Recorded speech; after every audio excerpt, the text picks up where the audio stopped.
Welcome to the Encore Audio Archives YouTube channel. I'm Taper Dave, and this is my channel. I've uploaded hundreds of talks here that I've recorded at meetings in West LA, and I've also recorded conventions starting in 2013. I've got a bunch of those up. And Walt and Mary Murray, the original owners of Encore Audio Archives, started the company in the 80s, and Walt recorded Joe and Charlie's and a bunch of stuff down in Vista, California. My sobriety date is June 20th of 1994. I hope you find something you like, so please like and subscribe to my channel and comment down below. If you want to hear something that I don't have or that you don't see, I'll see that I get it. Anyways, take care and have a great day if you want to. Hello everyone, my name's Deb, I'm a real alcoholic. Hi, Deb. Oh, it's an honor, and I'm going to leave that alone. It's an honor and a privilege to be here with you tonight. Thank you, Kristen and Carl and the committee for having me here. I met Kristen on an airplane when we were flying home, Kristen and Rob, when we were flying home from San Antonio from the World Conference 5 years ago. And I found out they were from Covina, so I asked them if they knew my friend Carl, and they said absolutely, and we had a little...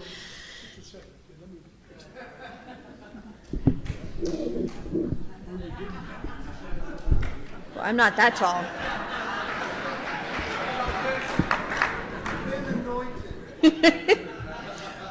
Okay, so I can start all over. Anyway, we were on a flight back, and we were talking about our common friend Carl, and we were talking about this conference somehow came up, and I said, I lived in Southern California for a handful of years, and I never got to speak anywhere in Southern California. And I said, Carl doesn't even have me to his own conference, even though he's a really good friend of mine. So we were having a little bit of a laugh about that, because Carl and I are really, really great friends. And so Carl called me and invited me to come to the Southern California Convention this year, and I was like, well, it's about time, sir. So I'm thrilled that I get to be here for the weekend. The audience is full of people that I know and love. And we got to play some great golf this morning, and it really is. It's a pleasure in my life to be here. So thank you so much for inviting me. It's a great event so far. I'm supposed to tell you in a general way what it was like, what it was like, what happened, and what it's like today. I'm an alcoholic through and through. I'm absolutely an alcoholic. My sobriety date is March 15th, 1987, and for that I'm incredibly grateful. And class of 87. There we go.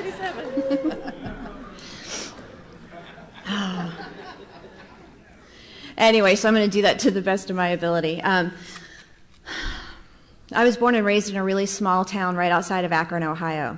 The name of that little town was Rittman. There's a gentleman here who knows exactly where that was. He came and introduced himself to me before the meeting got started, and he and I actually got sober in the same town right outside of Akron, Ohio. In the little town where I grew up, it was a town of about 5,000 people. And in that little town, everybody knew everybody else, and my dad was one of 9 kids, and I was related to over half the town. And it's really tough to get away with anything when you're related to half the town. But my dad's people, they all came out of the hills of West Virginia when the coal mines started to shut down. They moved over to Ohio to get the jobs in the factories, and so I came from good, solid Midwestern Union stock. I'm a blue-collar kid from the Midwest, and growing up in that kind of a blue-collar, real basic Midwestern environment, there are some things that I was taught that have just been completely invaluable to me. One of the things I learned growing up there was that if you can't pay cash for it, you don't need it. And that has really served me very, very well. I learned the value of money and the lack of value for things. And that's been invaluable. I'm an incredible patriot. I love the United States of America. I'm so incredibly grateful.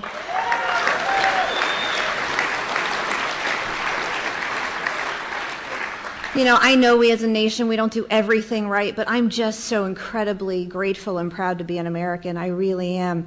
And that was something that was given to me from the time I was a tiny little girl, and I've been able to hold on to that. And I hold it very, very near and dear. Glenn and I, we just went to Cuba about a week and a half ago. We were able to align a trip down there so that we were able to be in the Pope's audience for Mass. And got to, spend time in Cuba and in a communist nation, and see what life is like when there's not enough to go around. And again, I came home, and I'm a bigger patriot today than I was yesterday. So anyway, so those are a couple of the things that I learned growing up in that tiny little town, coming from the people who came right out of the hills of West Virginia as coal miners. And I'm so grateful for that. I also grew up in a household that was riddled, absolutely riddled, with a significant case of alcoholism. My dad has alcoholism. I believe that he was likely an alcoholic the day I was born. He'd been drinking for years before I came along.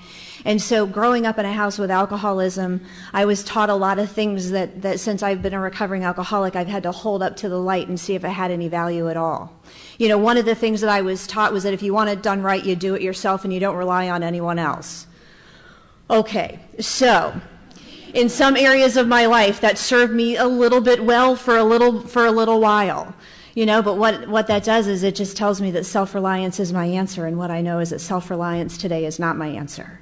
So that's one of those basic belief systems I had to hold up to the light and say, you know what, I'm going to have to let that one go. And yet I can't give up that kind of belief system if I don't have anything to replace it. And so thank God for Alcoholics Anonymous. Thank God that this is a program that steers me toward the light and delivers me into the arms of God. Because there's no way that I could give up some of those belief systems and divorce myself from a really devastating level of self-reliance if that weren't the case. I told you that my dad had a severe case of alcoholism, and what that meant for me is that when I was growing up, I was a terrified little girl. I was scared of everything. I was scared of things that moved too fast. I was scared of loud noises. I was scared of shadows. I was scared of big people. There are noises that still today, when I hear them, the sound, the very sound will make the hair on the back of my neck stand up, and I'll sit up straight and I'll look around and make sure that everything's okay and I'm acting right. One of those noises is the sound of rubber tires rolling down a gravel driveway. Because we had a long gravel driveway, and my dad was a very violent alcoholic, and we never knew what was coming home when he came home from work. And so growing up in a house with alcoholism, I was terrified of everything. And what I knew as I was watching my family, and I didn't have this language when I was a little kid, but what I knew was that if I was scared, I was going to be really vulnerable. But if I was angry, I was going to be really powerful. Because I watched my mom, and she was scared and she was vulnerable all the time, and she got hurt a lot. And my dad was really angry, and he was very powerful, and it didn't look like anything hurt him. And I knew that I was terrified, but you know what? I didn't look terrified. My little shoulders were pinned to my ears, my hands were balled up in fists, and I looked angry, and I looked ready. I looked ready to take on anything that would come my way.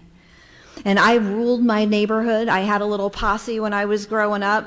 There was nothing happened in that neighborhood if they didn't run it by me first. We grew up where there was a lot of snow, and so we would make these sledding runs that went down through houses and around garages, and we'd hop a couple of streets here and there. And the sledding run, the layout of that run was a very big deal every time the first snow came. And nobody, absolutely nobody, put together that sledding run without running the route past me first. There wasn't a little dance routine that was choreographed in the neighborhood if I didn't approve of it. I ran everything. I had it locked down because I looked like I was in charge. I absolutely looked like I was in charge, and I was in charge. And still to this day, when I run into, there's a couple of people from my childhood that I'll run into from time to time, and they're like, wow, are you still as controlling as you used to be? And I'll be like, some days when I'm not spiritually fit. Yes, I absolutely am. So, but that's how I did things when I was a little kid, because I was so scared all the time, and I just wanted to be ready. And I'll tell you what, if you act angry long enough, you'll become angry. You will absolutely become angry. And I was one angry little kid. And I just wanted somebody my own size to swing. I would pick on other little kids. I was a bully to some extent among my peers, and I just wanted somebody to get angry enough to swing at me because I wanted to swing back, and I wanted to hurt somebody. I just wanted to hurt somebody. And I didn't understand what was going on in my house. I didn't understand, of course, a thing about alcoholism. I didn't know that alcoholism robs families of love.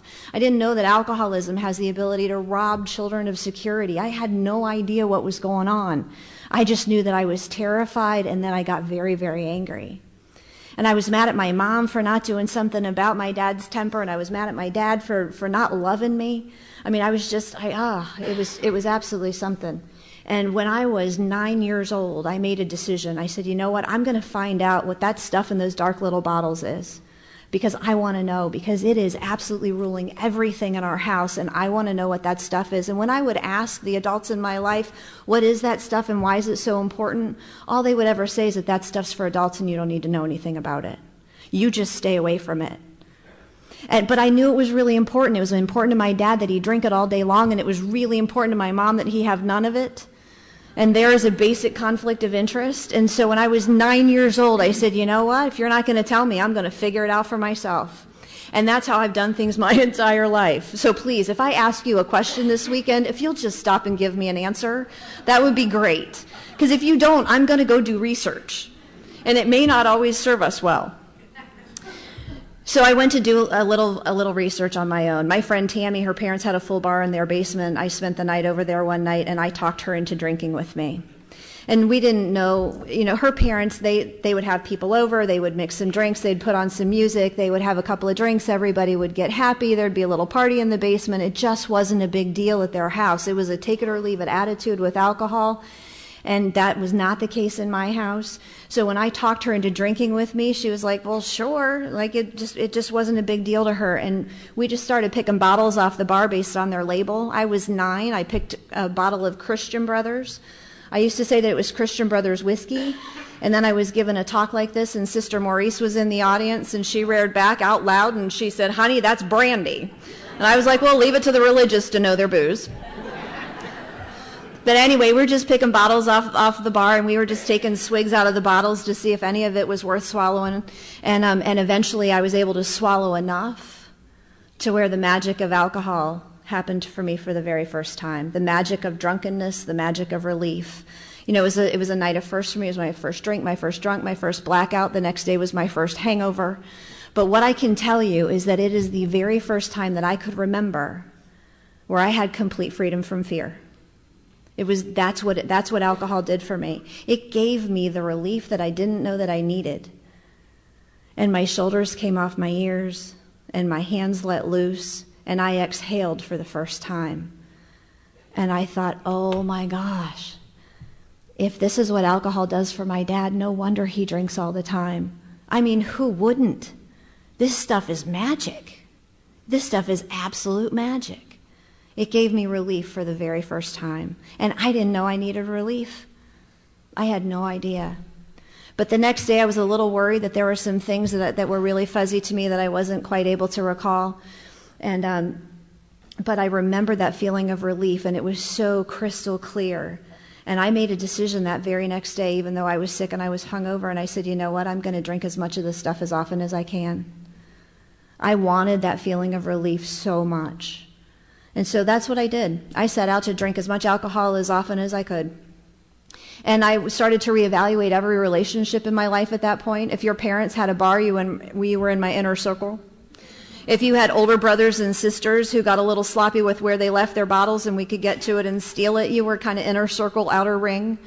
If your parents were teetotalers and you didn't drink at all and you were real straight-laced, I'd hang out with you at school, but that's as far as this relationship was going to go. You weren't worth my extracurricular time. So if you increased my access to alcohol, you came in very close to me. And if you didn't increase my access to alcohol, I wasn't going to have a whole lot to do with you. And that's just the way that went.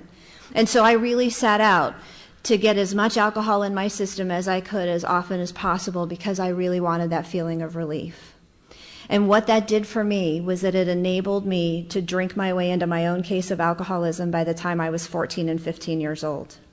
Because I chased it down. I didn't know anything about alcoholism. I didn't know I was drinking my way into this illness. I had no idea. What I knew was that when I drank enough, I got an overwhelming feeling of relief, and I could exhale, and I was absolutely free from fear. And so by the time I was a sophomore in high school, I was unable to draw a sober breath.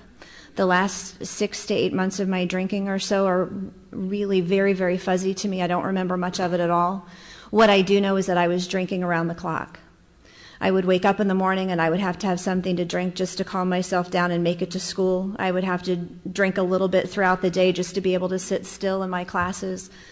I would drink after school. And there was We lived right on the railroad tracks in this little town, and on one side of the railroad tracks, that's not where you wanted to live because it was a very, very poor area.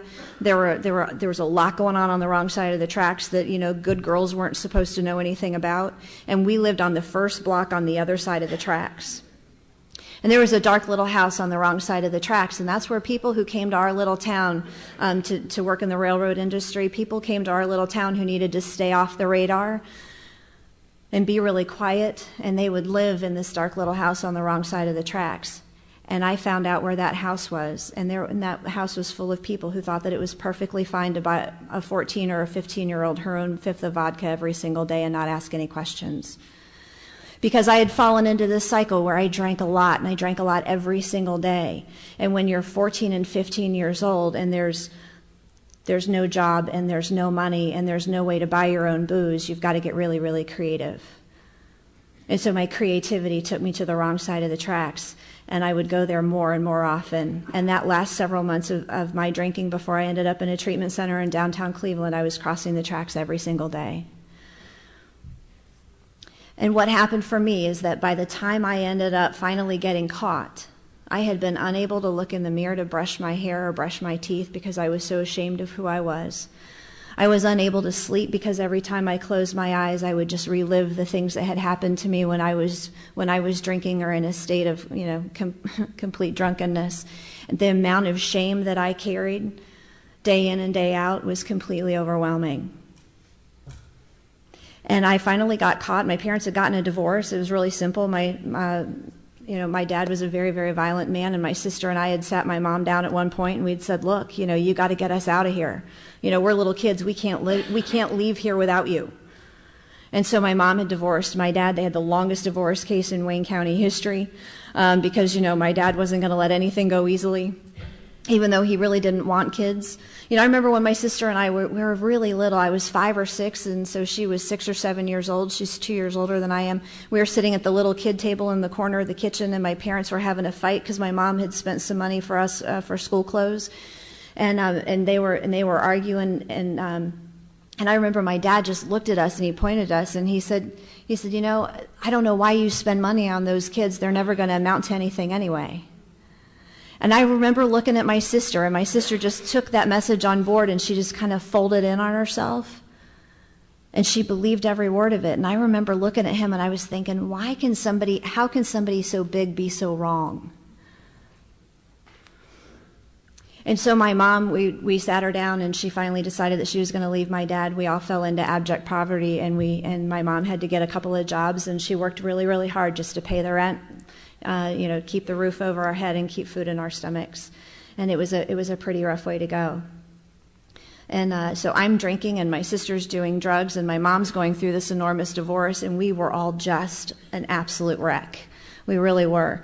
And I finally got caught. My mom went out of town. She finally got a boyfriend who would do things like take her out on dates and pay the check. And and so he was taking her out of town to do something wonderful, and my sister and I decided that instead of staying where we were supposed to stay and be safe, that we shot a couple of angles and we stayed there at the house, and we had the people from the wrong side of the tracks. We thought, you know what, if we have them come to us rather than going to them, we'll be a little bit safer. And so we had them come over, and everything went off the rails, and the police were called, and there were, you know, people were arrested, and my sister and I were in a big jam, and she went to juvenile jail, and it was just an enormous mess in that tiny little town of 5,000 people.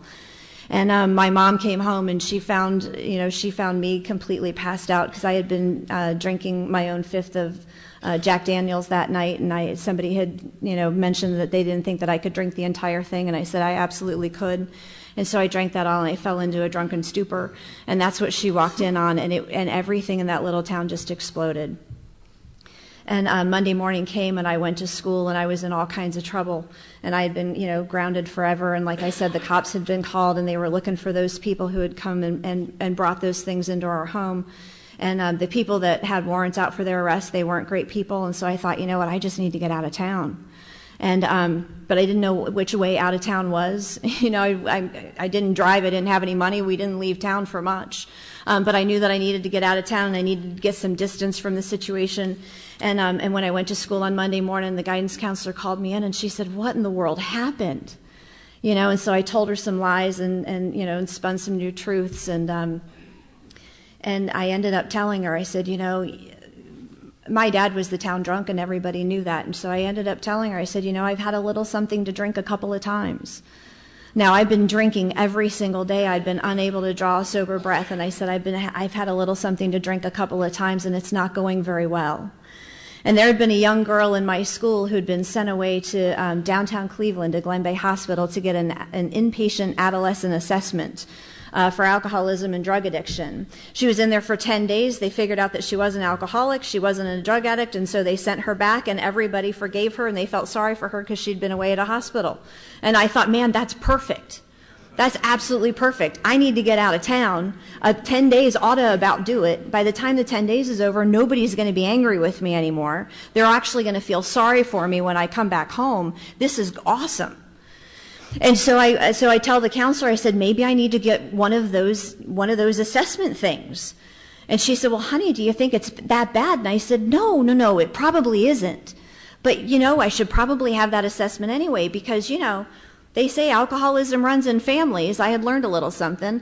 And, you know, if this is it, we should probably nip this in the bud. And she said, well, okay, honey. And so she said, I can get you in there tonight. And I said, well, tonight? I mean, that's quick. And she said, well, yes, but I can get you in there tonight. And I said, well, Thanksgiving's coming up.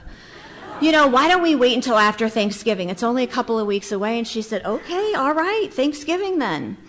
And so we waited. I had 2 weeks because I had affairs to get in order.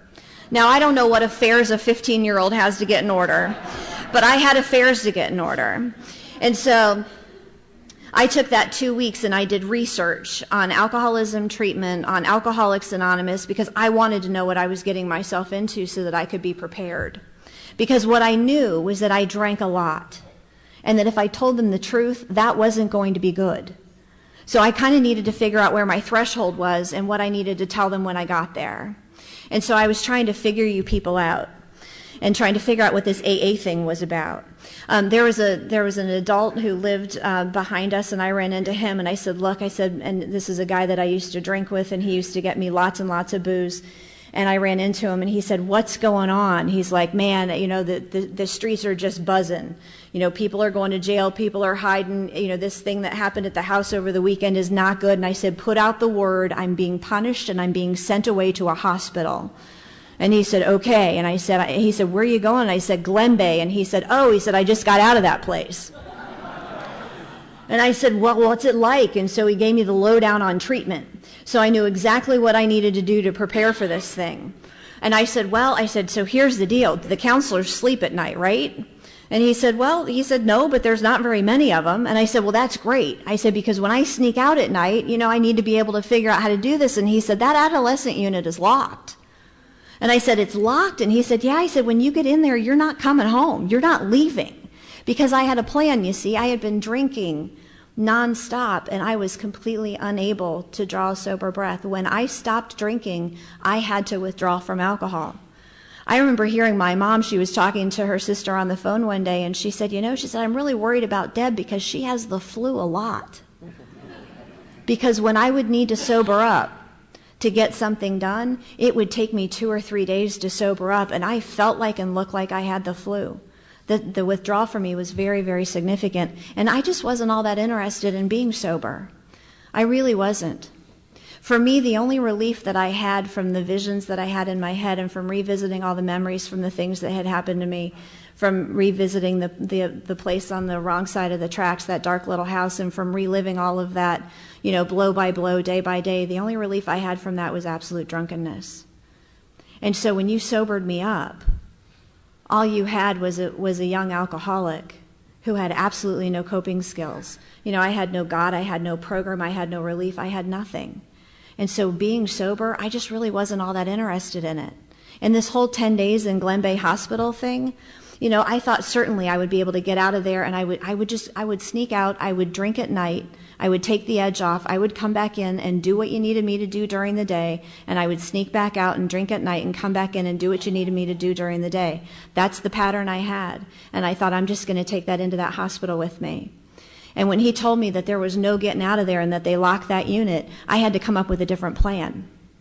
And so I decided that I wasn't going to go to treatment, and that I was just going to drink as much as I could, and what I was going to try to do is just drink myself to death, because to me that seemed like the most reasonable thing to do. And so I went on a run unlike any other run, and I came to in downtown Cleveland in Glen Bay Hospital 3 days after I had checked in. I'd walked in there in a complete blackout, and they didn't believe that adolescents needed medical detox at the time, so they just put me in a set of pajamas and put me in a room where everything was locked down, and they just let me shake, rattle, and roll and go through my own detox. And it took me the majority of that full 10 days. It took me the majority of that 10 days to fully detox. And what I found out when I came out of that blackout is that they had done my assessment when they took me in there, and I was going to tell them that I had had a little something to drink a couple of times. And what I ended up telling them was the absolute truth. So by the time I came out of that blackout, I had a full chart, and on the front of that chart, they already had the word alcoholic stamped right on the front of it. And what I had also done was I had told them everything that my sister had been doing. So they called my sister, or they called my mom at home, and they said, you know, you got another one. And my mom said, you got to be kidding. And they said, no. Let us get this one through the 10-day inpatient assessment, and as soon as we get her downstairs to treatment, you can bring in the other one. And so I got my clothes and I went downstairs to start my treatment program, because clearly they weren't going to let me go home. And when I got down there, they had called a code over the loudspeaker, and all of the counselors, they were loosening their ties and rolling up their sleeves, and they were running back upstairs to the unit where I had just come from. And I stopped one of them and I said, what's going on? And they said, your sister's here. And it seems that they had tricked my sister. They said, don't you want to go visit Deb? Because my sister and I were less than 2 years apart in age, and we looked alike, and we were running buddies. I mean, we were serious road dogs. I mean, any kind of trouble that she got in, I got in, and vice versa. We had each other's backs. We were running scams. We were doing all of that stuff together. And so we hadn't seen each other for 10 days. And so she came to the hospital to visit me because they said that they were going to keep me longer. So she gets in there and she walks up to that unit, and the door closes behind her and it locks, and they throw her a set of pajamas and tell her she's staying. And she tore that place apart. Tore that place apart. So I find out that my sister's upstairs, and I'm like, oh, thank goodness. So I have to wait 10 days for my sister to come down to start her treatment program, because I don't know that I have told them the truth about what she's been up to. You see, I was drinking around the clock, and my sister was doing drugs every day. And so she was after it really, really hard. So I knew if they kept me, they were certainly keeping her too. So 10 days later, she comes down with with her clothes to start her additional 20 days of treatment. I go running up to her because I haven't seen her in 20 days now, and I went to hug her, and she looked at me and she said, don't go to sleep. So I spent the last 20 days in treatment wide awake, with my sister incredibly angry with me. And this is how I did treatment. I listened as little as I could. I learned as little as I could. I avoided every direct question. I pointed blame and focus. I kept it on other people the entire time. When my mom would come in for family group, she and I would gang up on other families, just to make sure that the focus was always on them. And I did absolutely nothing to learn how to recover from a disease of alcoholism. I did absolutely nothing. And so when it was time for me to get out, and here was the thing in treatment. I was completely sober in treatment because they kept me on that adolescent unit and they kept it locked. So I'm completely sober, and I don't want to be sober. I have no interest in being sober, because when I'm sober, I am far more than restless, irritable, and discontented. When I'm sober, I'm angry, I'm scared, and I'm ashamed. I'm angry, I'm scared, and I'm ashamed. And all I want is to get out of this place and to have a drink. That's all I want. I just want a drink. I wish everybody would stop overreacting. And you know what they do to you in treatment? They talk. They talk nonstop. It's group therapy, it's individual therapy, it's lessons, it's meetings, it's just talking. And I was like, I wish you people would just shut up and give me a drink. And they just kept talking. And so by the time my 20 days is up, I had my exit interview and they said, well, what did you learn? And I said, I learned that you people are finally going to shut up. I just need to get out of here and have a drink. That bought me an extra 10 days in treatment. It seemed that I was a risk for failure on their statistics. By the time I got out of there, my sister had also earned some extra days. My sister caught me when I was getting on the elevator, and it was the first time she had talked to me since we'd been in treatment because she blamed me for being in there, and I guess it was my fault. But she grabbed me when I was getting on the elevator, and she said, you don't drink until I get out of here. She said, you go get my stuff and you go get a bottle, but you will wait. You will not be out there drinking while I'm in this place because of you. And I was like, fine. And I have no idea why I did, but I went home and I got her stuff and I got me bottles and I waited for 10 more days for my sister to get home from treatment. It was the longest 10 days of my life. But I waited for her because I wanted her to forgive me. And when she rolled in after that 10 days, I went and I met her at the car and I took her upstairs and I lifted the floorboard and I showed her everything that we had and I said, tonight is the night we are finally going to relapse. I have been waiting on this. And she said, well, they called it a spiritual experience. I said, who? She said, the counselors. I had a thing and they said it was a spiritual experience. And I said, no, it wasn't. She said, yes, it was a spiritual experience and we're going to stay sober. And I said, no, we're not going to stay sober. I'm done with sober. And she said, no, we're going to be sober and we're going to AA. I said, AA? You don't even drink. She said, I know, but they said NA sucks. I have to go to AA.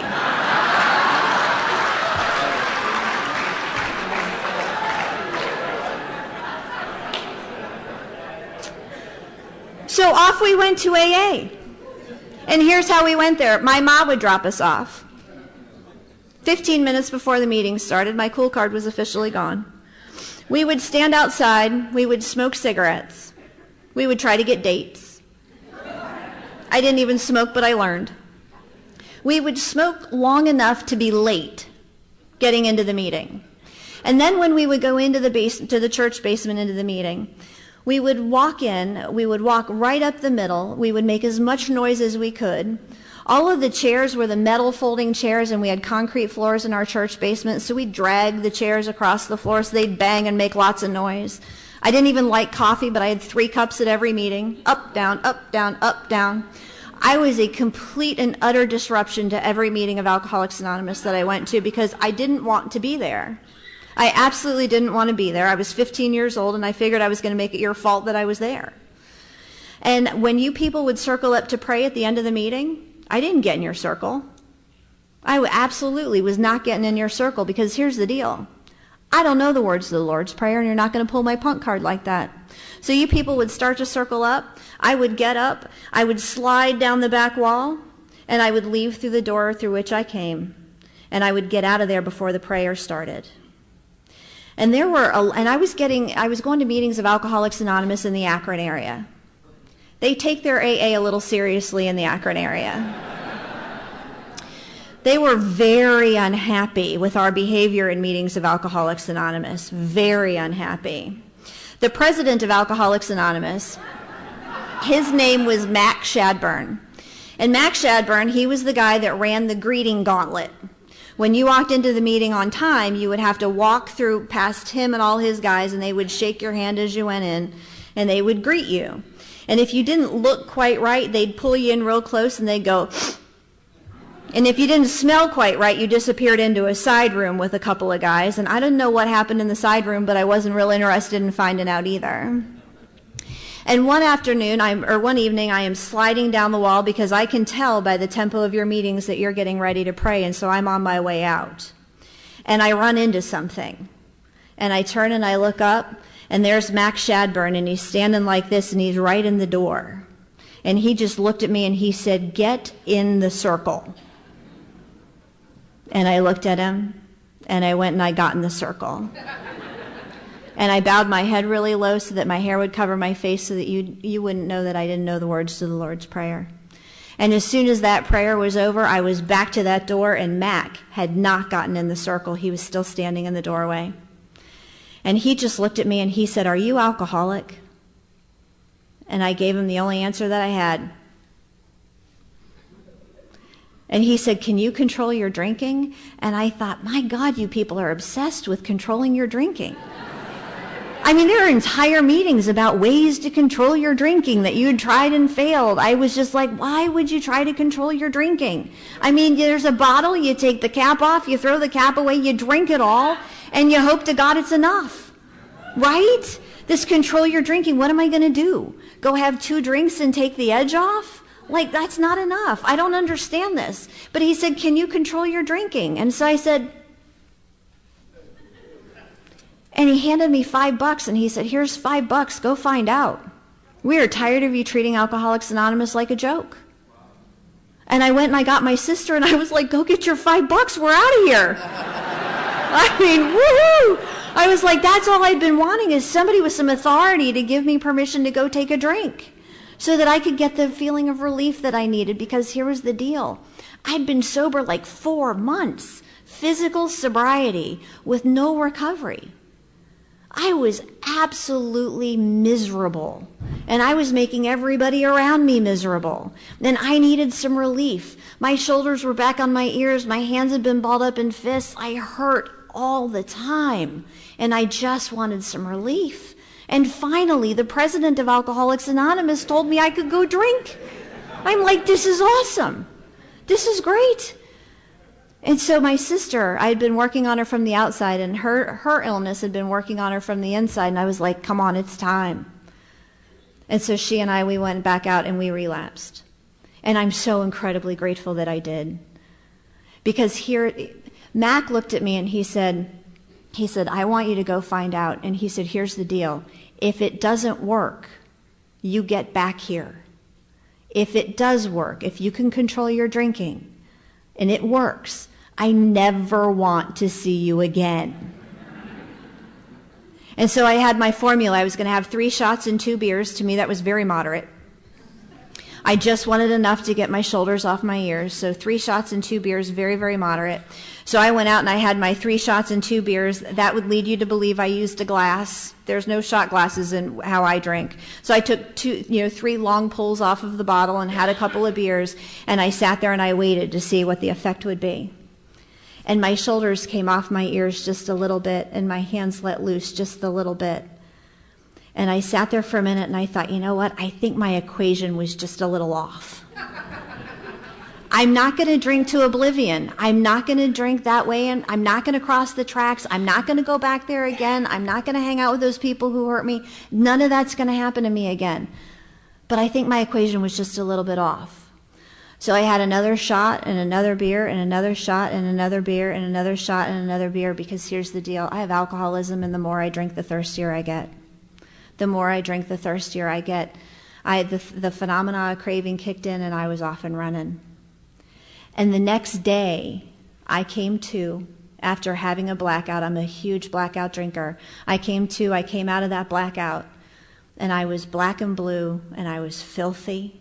I hurt all over, and I was incredibly sick. I had no idea what had happened to me. I knew that my 3 shots and 2 beers wasn't enough. And I don't know when I stopped. And what I heard was Max Shadburn's voice in my head that said, if it doesn't work, you get back here. And that day I went back to a meeting of Alcoholics Anonymous. I got there on time. I sat in the middle. I only had 1 cup of coffee. And when you people circled up, I got in your stupid circle.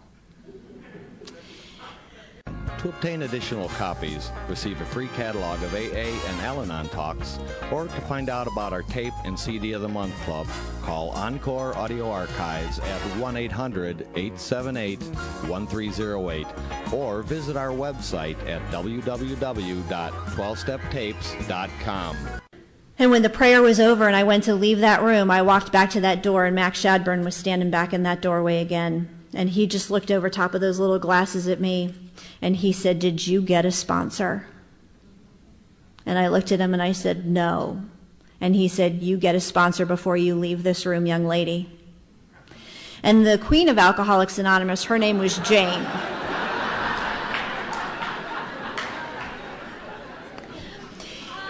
And Jane had been sober since Christ was a child.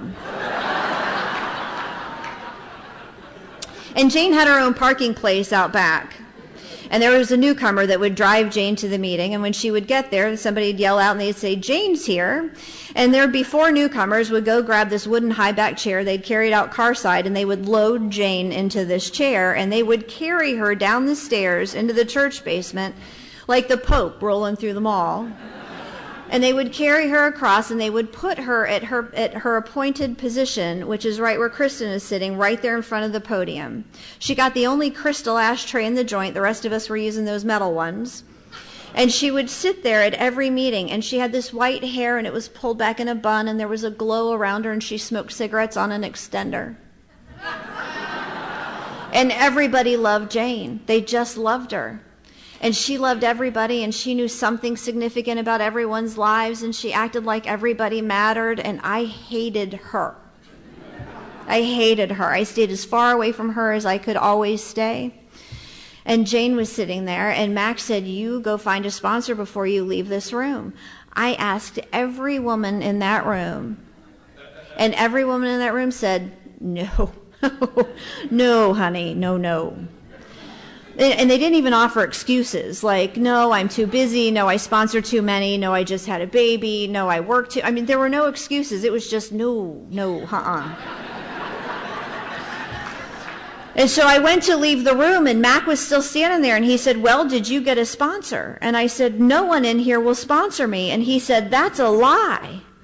And I said, "I'm not asking her." And he said, "Yes, you are."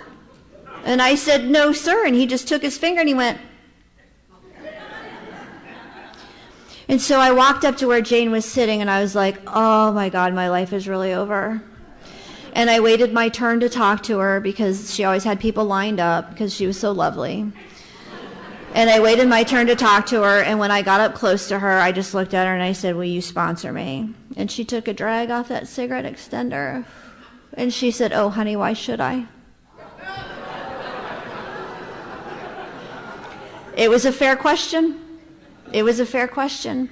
And instead of telling her where to shove that cigarette extender, which was my plan, what I said was, "Because I need to be sober and I don't know how." And I thought, who said that? And she said, "Well, in that case, I guess you'll be doing some things differently now, won't you?" And she gave me the list of everything I was no longer going to be doing in meetings of Alcoholics Anonymous, and the things I was going to be doing in meetings of Alcoholics Anonymous, and how many pages in that big book I was going to be reading, and all of that. And I took my list and I said, "Yes, ma'am." And I left. And I was like, oh my God, I have really just turned my will and my life over to a 75-year-old woman. This is not good. And the next day, I'm sitting there after school, and I'm doing homework, and I'm just absolutely, my life is over as far as I'm concerned. And there's this enormous, do you guys remember the Ford LTDs from the 70s? Do you remember how big those things were? And they had great big steering wheels, and you could steer them with one finger. And like if you wanted to make a turn, you had to start making that turn half a block back, you know, because the car kind of had to consider the request. And they would float around the curves, and when they came to a stop, they would stop, but they'd kind of have to do this deal. Because like the car was too big for the chassis or something. One of those cars comes floating in the driveway, about 7 o'clock, and my ma said, honey, who's that? And I said, I have no idea. I'll go find out. So I walked out to the car, and there's 2 old men sitting in the car, and I knock on the window, and they roll the window down, and they're smoking cigarettes and listening to country music and drinking coffee and laughing about something. And I said, can I help you? And they said, Jane sent us. Get in the car. And I said, no, I'm good. I went to a meeting yesterday, and they said, Jane sent us. Get in the car. And I walked in the house, and I was like, Ma, AA's here. And she said, okay, honey, have fun.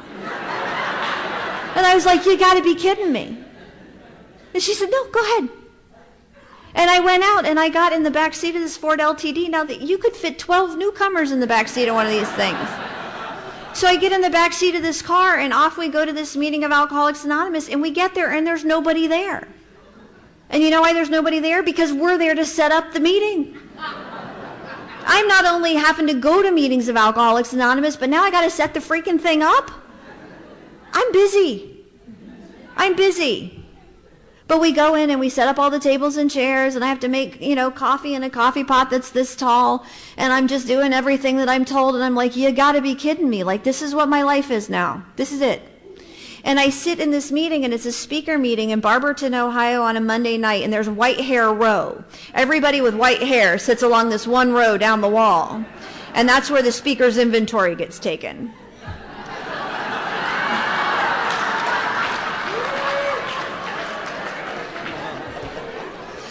And in meetings in Northeast Ohio, they do this thing where you get up and you give your pitch, and then afterwards they open the floor for comment. It generally goes well, sometimes not so much. And I sit through this meeting, and as soon as the meeting is over and we help stack the chairs and clean the coffee pots and do the whole thing, I'm back in the back seat of that Ford LTD, and for some reason, we're not going toward my house. We're going somewhere else, and I was like, hey, fellas, I live the other way, and they're like, mm-hmm. And here's the deal. Not only did I have to go to a meeting of Alcoholics Anonymous with them, but then I had to go to the freaking donut shop. And you know what they talk about at the donut shop? Everything they just talked about at the meeting of Alcoholics Anonymous. So not only do I have to sit through it one time, now I have to sit through it a second time, and I didn't understand it the first time, so I have no input, and I just would rather go home. But I'm sitting at the donut shop, and they buy me a cup of coffee and a donut and let me bum as many cigarettes as I want.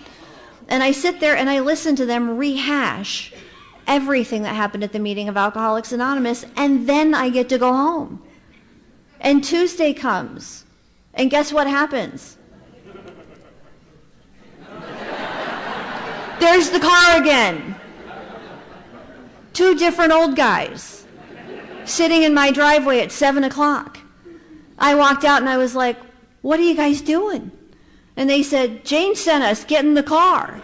And I was like, I've been to 2 meetings in a row. I'm good. Like, I get a night off. And they said, there's no night off. Get in the car. And I get in the car, and we're off to another meeting of Alcoholics Anonymous. And I'm making coffee and setting up chairs and cleaning ashtrays and washing coffee cups. And for the love of God, can you people just leave me alone? And after the meeting's over, guess where we get to go? To the donut shop, where I'm sitting there and I'm drinking coffee and eating donuts and smoking cigarettes till midnight. I'm 15.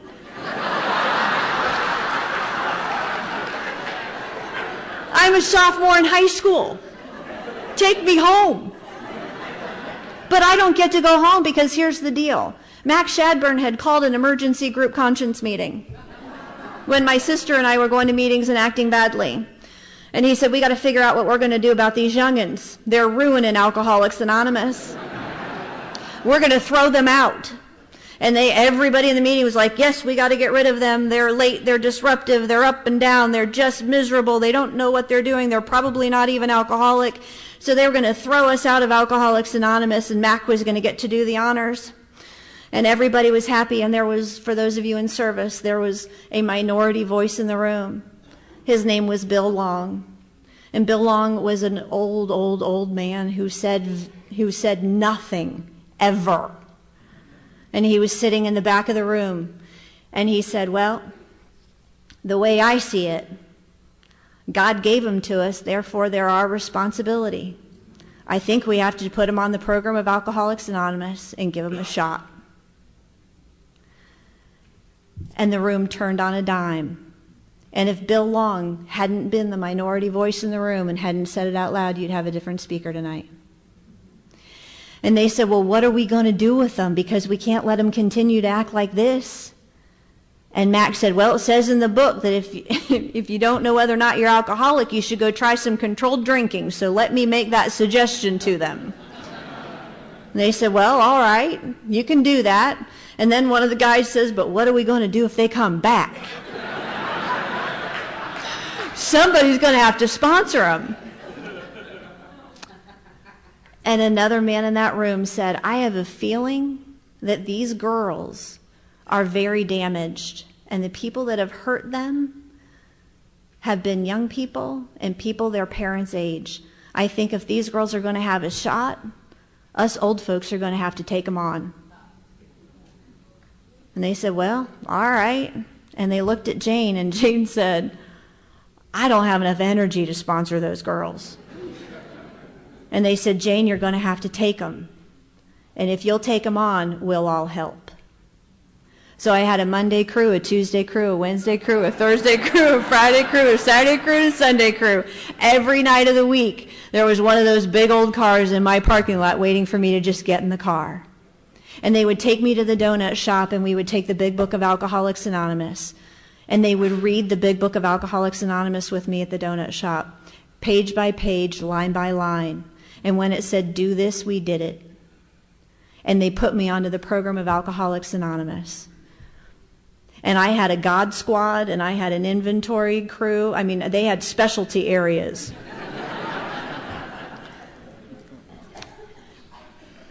And as I'm working the program of Alcoholics Anonymous, and I'm spending increased time with these old folks, my life is getting better.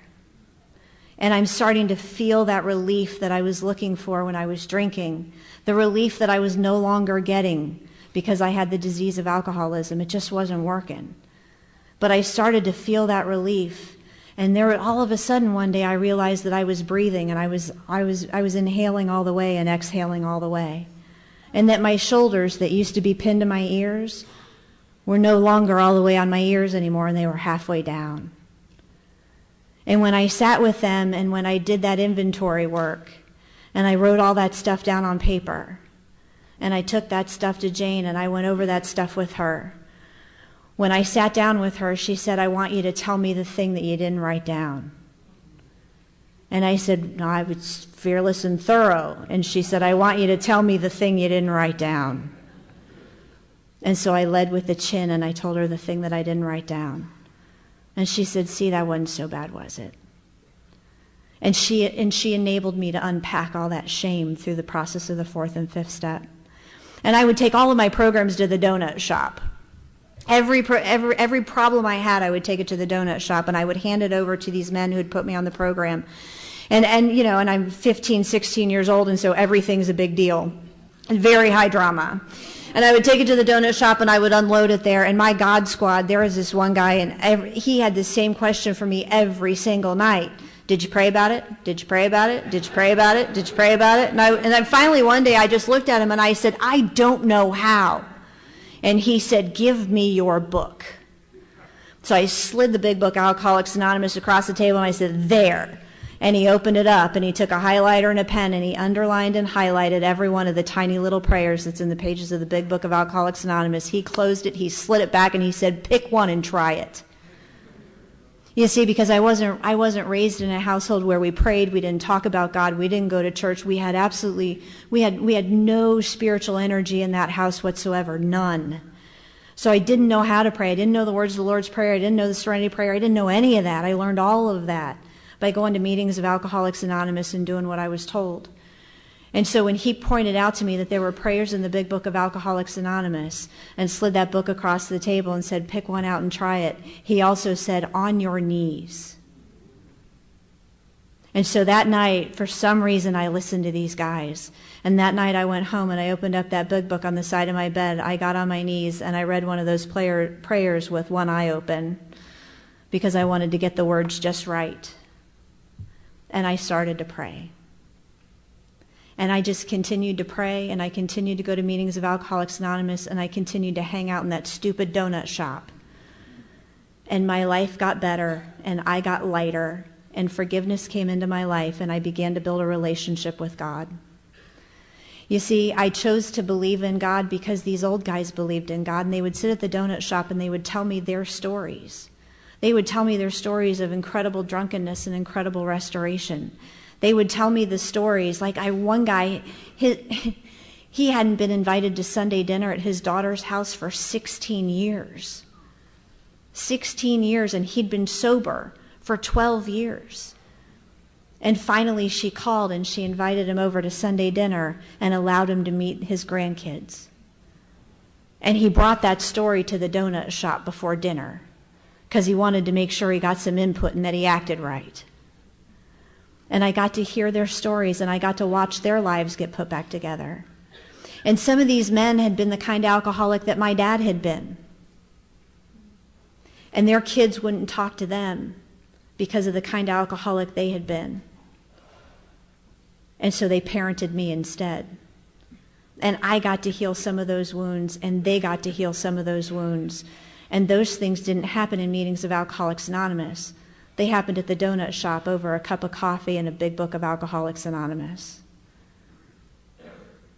And when I was 2.5 years sober, I finally graduated from high school. And they said, well, what are you going to do? And I said, well, I think I'm going to get a job at Rubbermaid. That was a big company in our town. I said, I think I'm going to get a job at Rubbermaid. And they just looked at me and they said, no, you're not.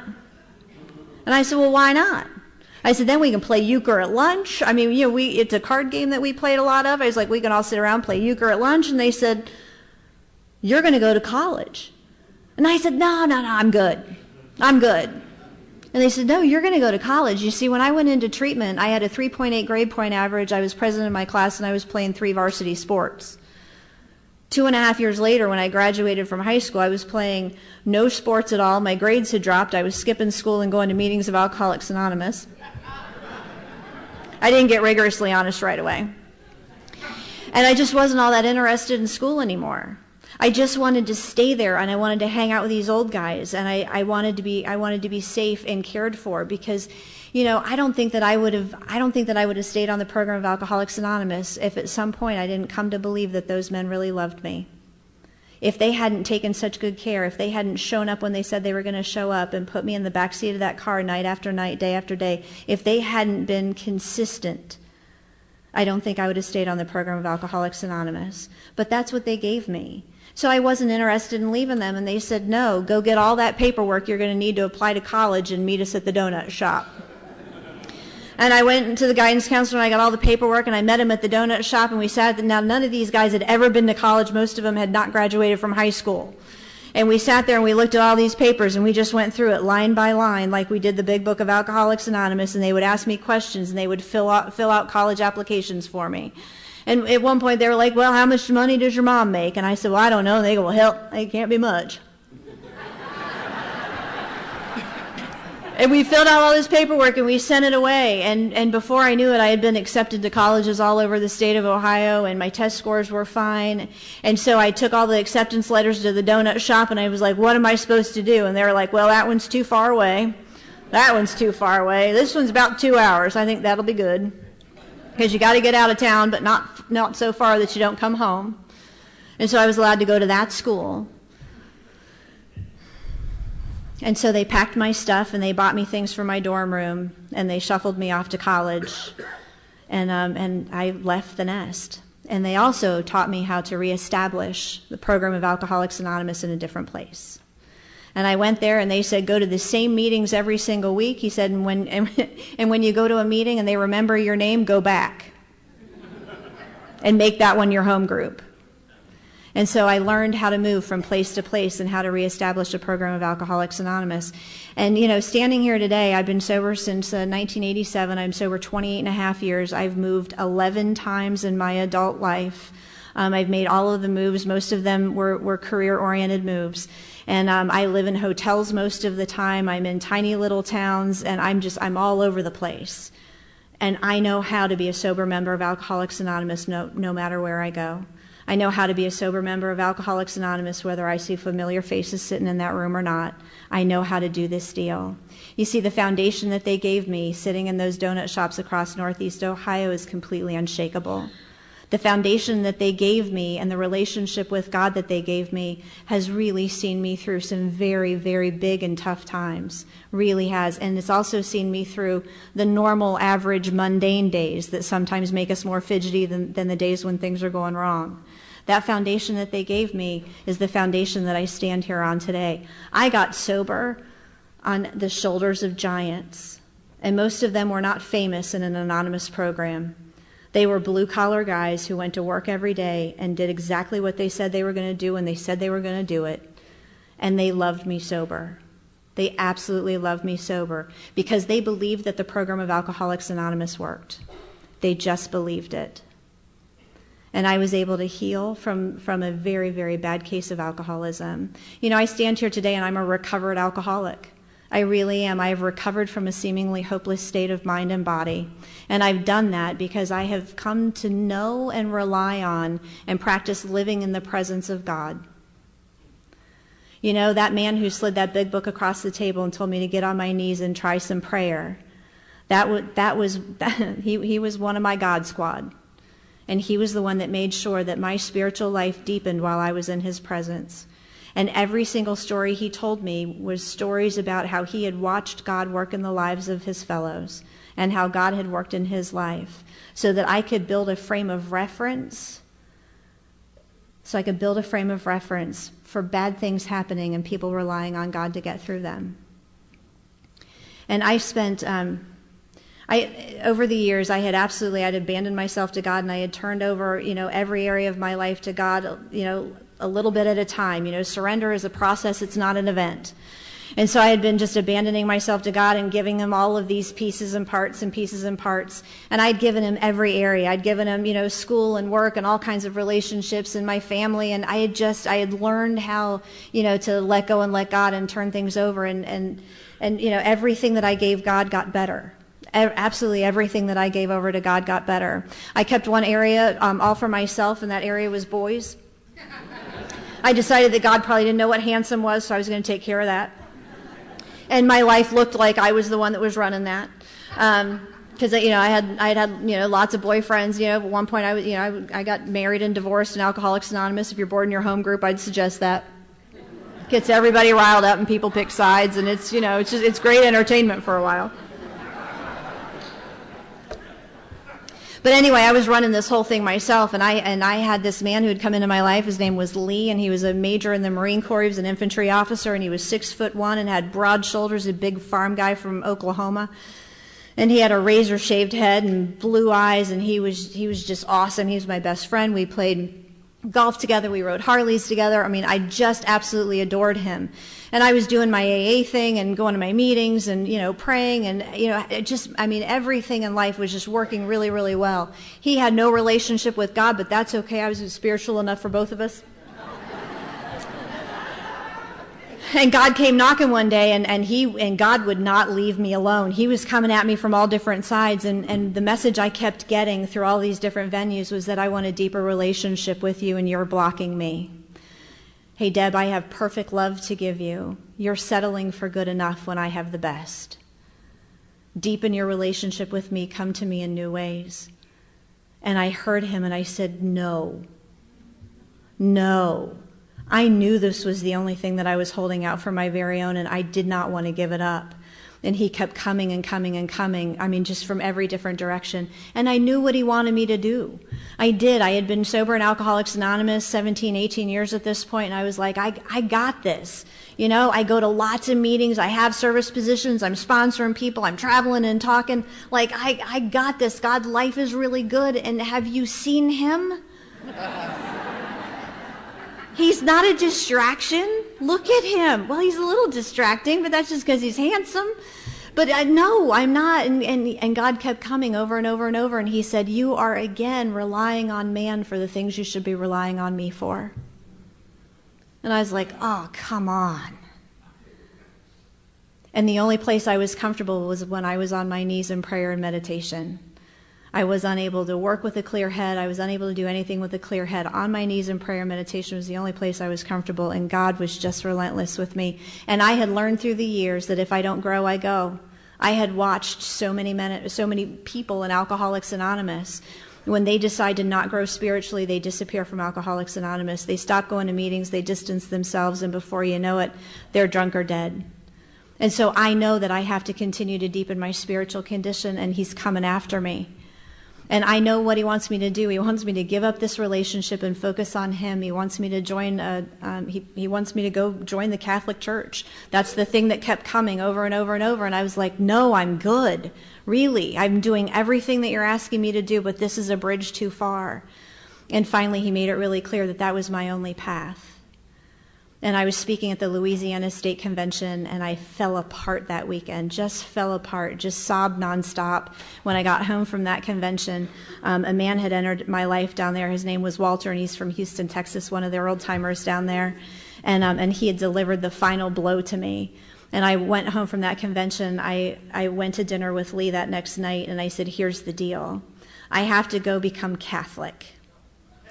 And what's more important than that is I have to be in a relationship with someone who has the same kind of love for God that I have. And you don't have any relationship with God at all, so I have to let you go. And he said, what? He said, isn't there another man? And I said, no other man. I'm going to go become Catholic, and you're a distraction. I've begun to rely on you for the things I'm supposed to rely on him for. And if I don't grow, I go. I got to go do this. And so we broke up. And I cried every day for a couple of months because I just absolutely adored him. And I went and I sat down with the priest, and I was like, okay, here's the deal. I'm here, sprinkle me, dunk me, do whatever it is we got to do. I have just left this incredible relationship. I'm all in. I'm deepening my relationship with God, and I guess I'm supposed to come hang out with you people. And he was like, well, I think it's going to take a while. And so we started on this journey of having me become Catholic. So we're walking through that entire process. And what I don't know is that Lee left that dinner. He went and sat down with his battalion chaplain. And he said, chaps, Deb left me. And the chaplain said, man, what'd you do? And he said, she's going to become Catholic. And she said that she can't be in a relationship with someone who doesn't love God the way she does. What am I supposed to do? And the chaplain said, man, I think Deb's pretty great. I think I'd go to Mass if I were you. And so Lee came and found me one night, and he and I joined the Catholic Church together. And what that did was it enabled us to have a faith journey that was the same, so that we learned a spiritual language, and we put that in the middle of our relationship, and we started praying together and going to church together and doing all those things.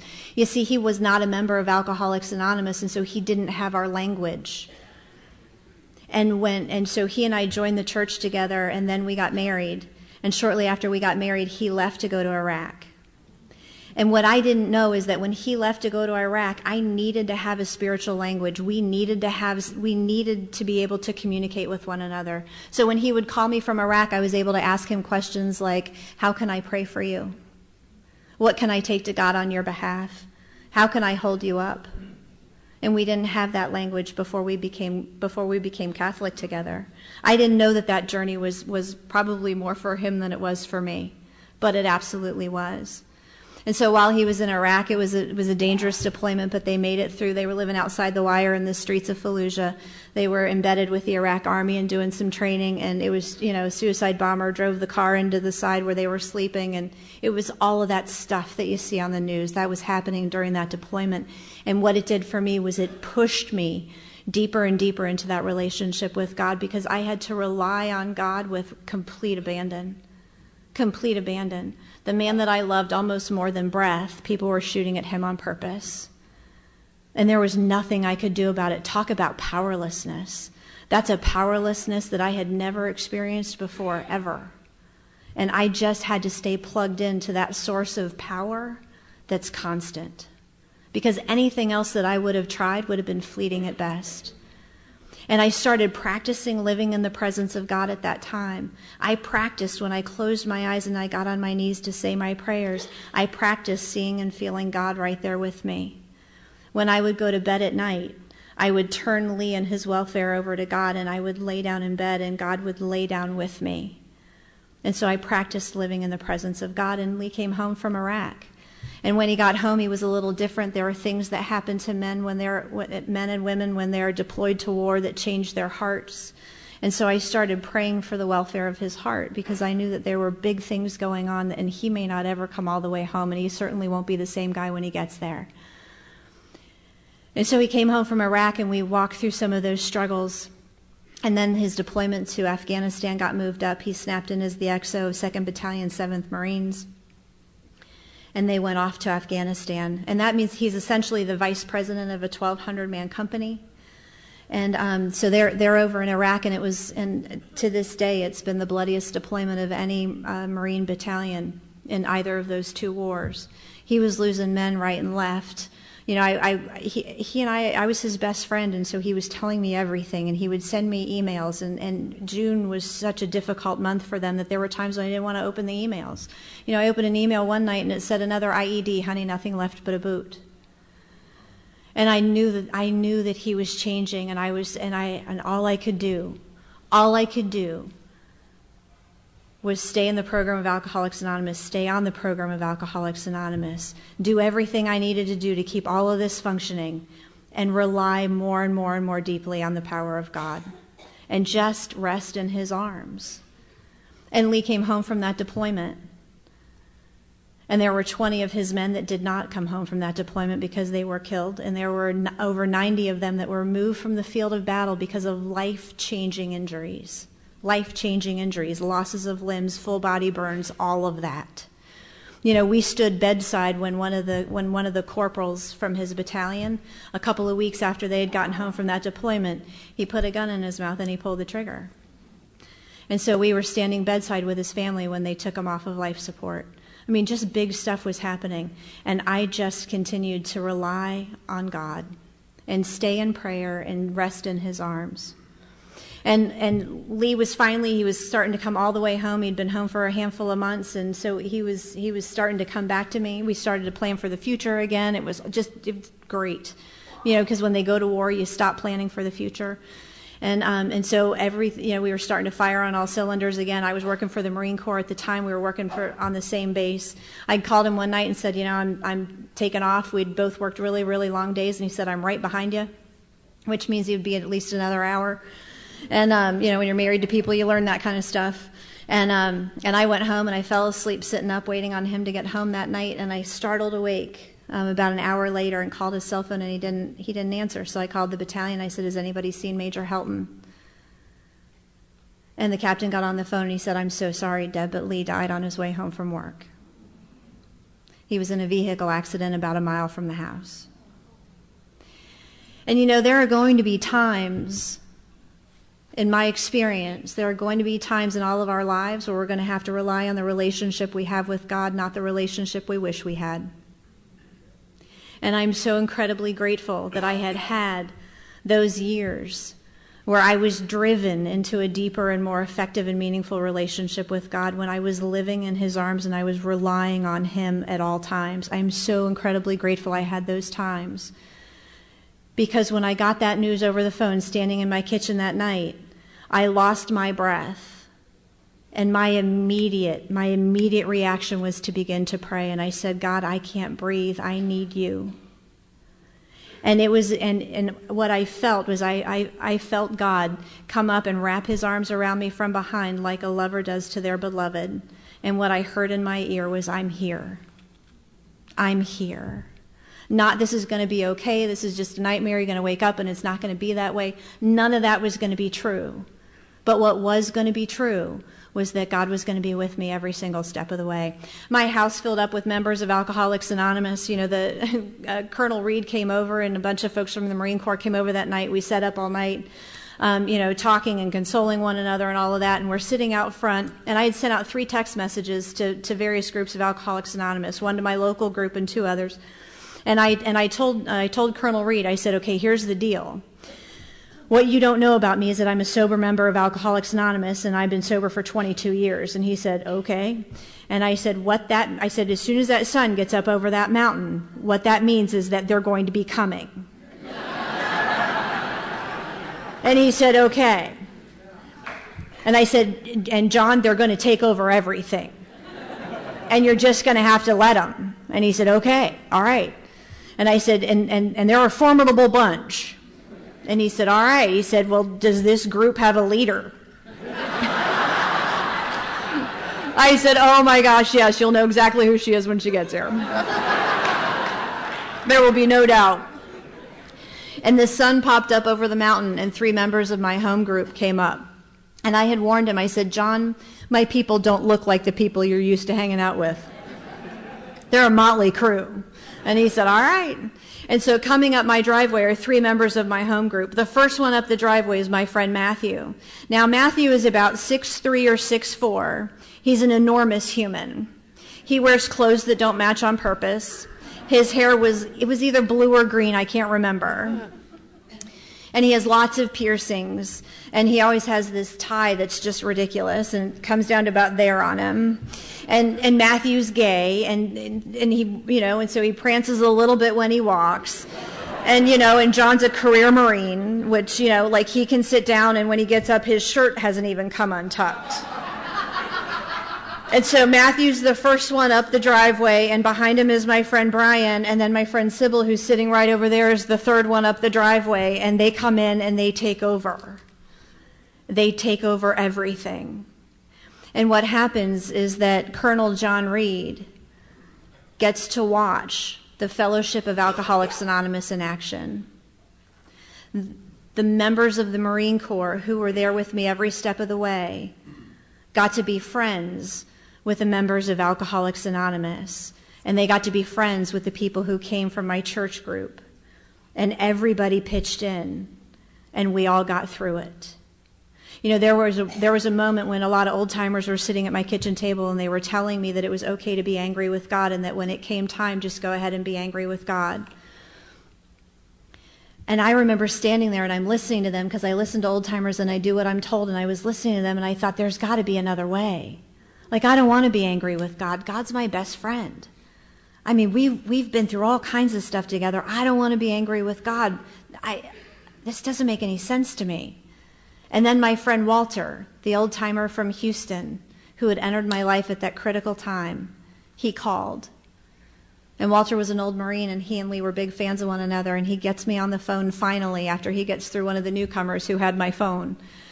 And he gets me on the phone, and he said, darling, I love you, and I'm so sorry. And I said, thank you, Walter. And he said, but God told me to call you right now and tell you that there are things that happen in this world that break his heart, and Lee's death was one of them, and that his heart will be mending with yours. So you can rest in his arms. And I said, thank you so much for calling. And I hung up that phone, and I got everybody's attention who was in my house. And I said, listen up.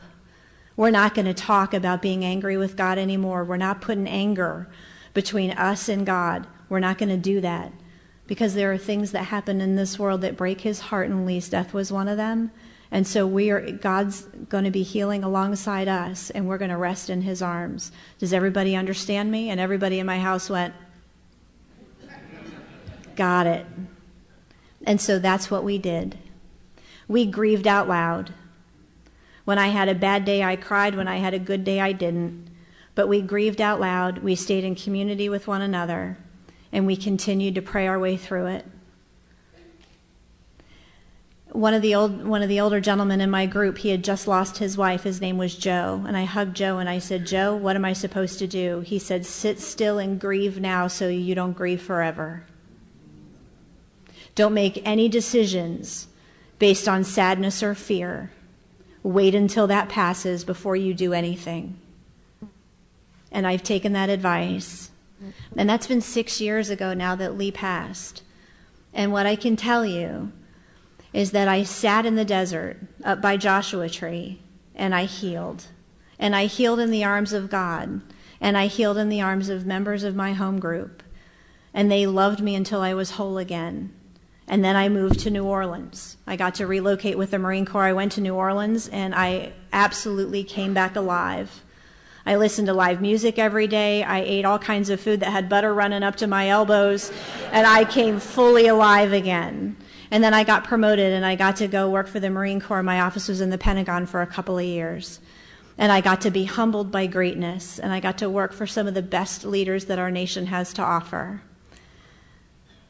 And what I can tell you also is that God is incredibly faithful. He's incredibly faithful. He heals, He restores, and He stays in my corner, and He swings when I don't have the energy to do so. And I'm very, very grateful that when my day came, I had the kind of relationship with God that I could rely on, not the kind of relationship that I wanted. Because at some point, I got the message that God has perfect love to give me, and I was blocking Him. And I believe that that's true for all of us. I really do. Look at the work we do here in Alcoholics Anonymous. We lift each other up. We don't shoot our wounded. We put each other on the program of Alcoholics Anonymous, and we deliver each other into the arms of God. It's the most important work. It's the most important work. Thank you so much for having me at your convention. Good job. Thank you.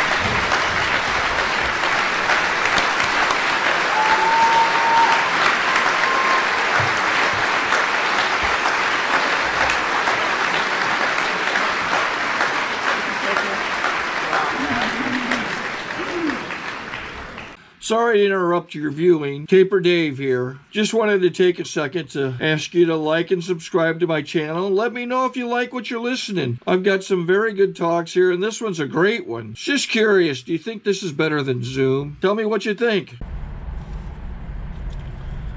Okay, this is how I prepare my drone for launching. I like to do it inside the cab of my truck so I'm not standing outside in the weather. To install the joysticks for control, up and down, right and left, powered on. I have an Android phone that I use to connect it to the drone with. And it's actually controlled through the iPhone, through an app. Oops, wrong way. It's actually controlled through the iPhone, or through this Android phone, through the app. It's actually controlled through the Android phone, through an app, and you connect it through this short connection right here.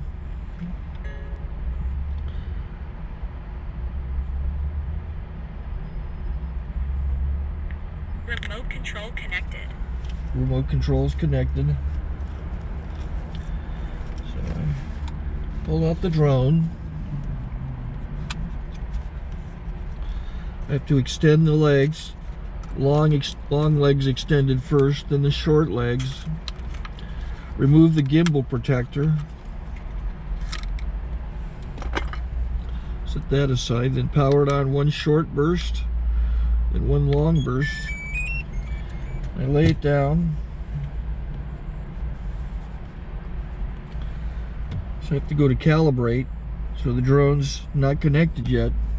It shows you here as this drone gets disconnected, even though the remote's powered on. So the drone has to establish it's connected. So I go into the app to calibration mode. First I'll calibrate the remote controller. Start calibration.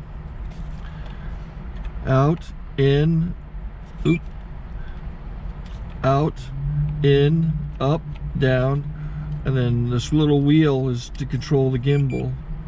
So it's calibrated. Go to gimbal calibration, start calibration, and then it calibrates the gimbal. I don't know if that shows up. The gimbal's moving all over the place. Changes, you can see it on the video. And I'm calibrated to take off. It's acquired 7 satellites at the moment. There are 26 satellites up in the sky, which it has to acquire before you can take off. So it's connected. It's got enough satellites. This is white. I can go to press this little arrow button. Swipe right to take off, and it would start the motors if I slid this to the right, but I'll wait till I get outside. Don't want to do it inside.